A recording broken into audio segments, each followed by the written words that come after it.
American politics is broken because we're living through a sudden and sharp rise of ignorance, and with it, a collapse of civility. And in meeting with activists and protesters on both sides, I found a lot of people trying to lead the way who are completely lost themselves. By the way, I did not include any of those people in the interviews you're about to see. Instead, I selected people who appear to have a higher level of knowledge about the system and the problem at hand. So like I said, I'm the director of communication. I work in communications. So obviously I love the media. I love the news. Well, when I meet anyone who tells me how much they love the news, I often ask where they like to get their news and often get the same response. I don't really watch the news. I get all my updates through Twitter. Wait a minute, might that be part of the problem? I don't know. I think that Twitter, we get the crunch of it, and news is just kind of long and drawn out, and we just want the updates as quick as we can. You don't want the long, drawn out, boring stuff. You just want the emotional stuff. Yeah. Here in the United States.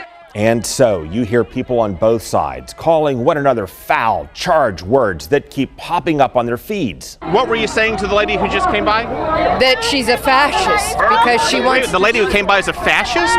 Yes. How do you know she's a fascist? Because she's trying to silence us, and when people are trying to. I did not see her trying to silence you. There was just a bunch of yelling back and forth. There wasn't a lot of silence. There was no silence.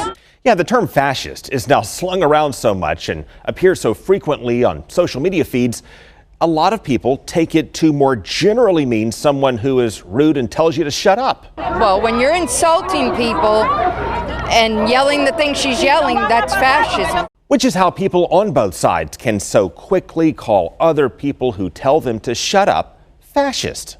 Now, did you insult her by calling her a fascist? No, I was calling her what she was, a fascist. Until you take the time to explain what the word means. Oh, okay. Then I guess I don't know what fascism is. And then at that point, people tend to say, well, maybe both sides should tone it down. Do you ever feel that there's just too much shouting in the streets, people just egging each other on? Yes. People are just engaging in it too much? Yes, and which I just did.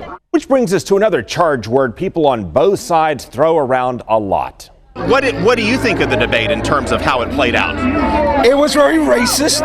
Racist? What was racist? You don't think it's a little overheated to call them racist? No.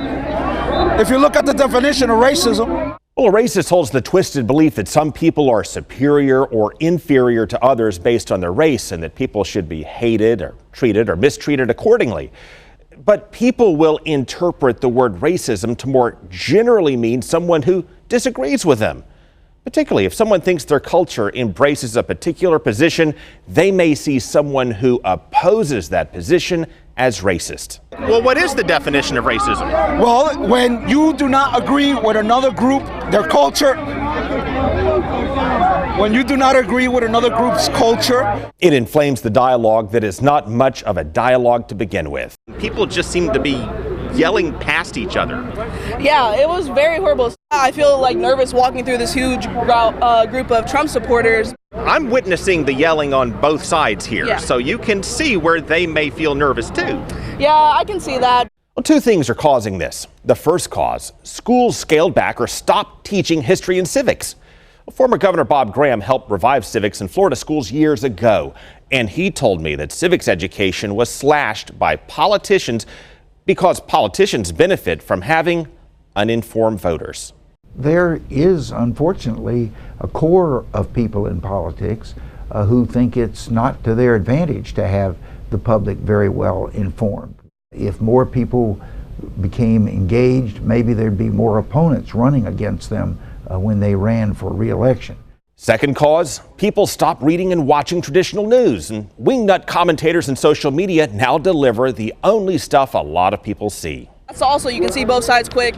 News but is on Twitter, you're going to see the stuff that gets the most likes first. Yeah, you're going to see that. And that's going to be the stuff that's going to get you angry. Yeah, normally. And many who no longer watch or read traditional news now define or interpret the word news to mean a superficial tidbit used to provoke rather than inform.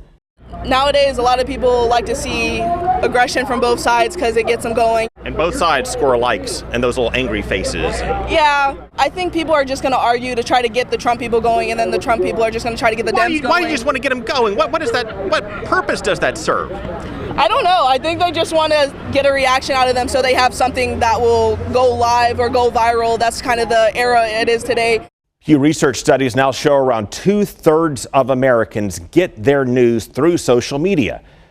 But the algorithms only expose them to stuff that reinforces their pre-existing beliefs. And a majority who get their news on social media expect it to be inaccurate anyway. And knowing that, they still go there to get their information.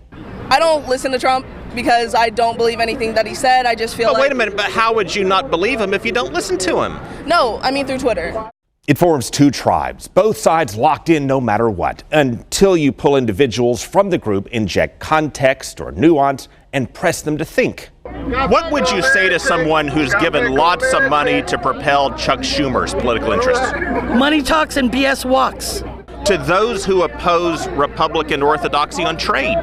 My opinion for those who oppose the Republican orthodoxy on trade, you had 8 years, and all Obama did was take us down.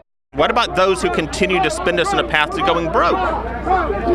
The ones that continue to do that are the Democrats. Wait a minute, didn't President Trump give Schumer a lot of money, and didn't he oppose Republican orthodoxy on trade, and isn't he signing off on the budgets that are taking us a path to Greece? I believe so. If the Lincoln-Douglas debates played out today, who would win? That's a good one. Douglas. Douglas would win? Why would Douglas beat Lincoln? You're talking about housing, clean water, paved streets. I don't think they were paving streets back then. In an age in which the president lauds colonial patriots for taking over airports, studies show more than 1/3 of all Americans don't know which century we fought the American Revolution. 60% have no idea who we fought in World War II. Only 1 in 3 American citizens could pass the test we require for new citizens. When you combine the breakdown in civics and history education with the rise of social media, this is what you get. Everybody's getting upset, and then you feel like your voice isn't heard, so you have to respond in the same way to get your voice heard. We'll show you specifically how politicians created this mess and ways to clean it up in the next rounds of Money, Power, and Politics.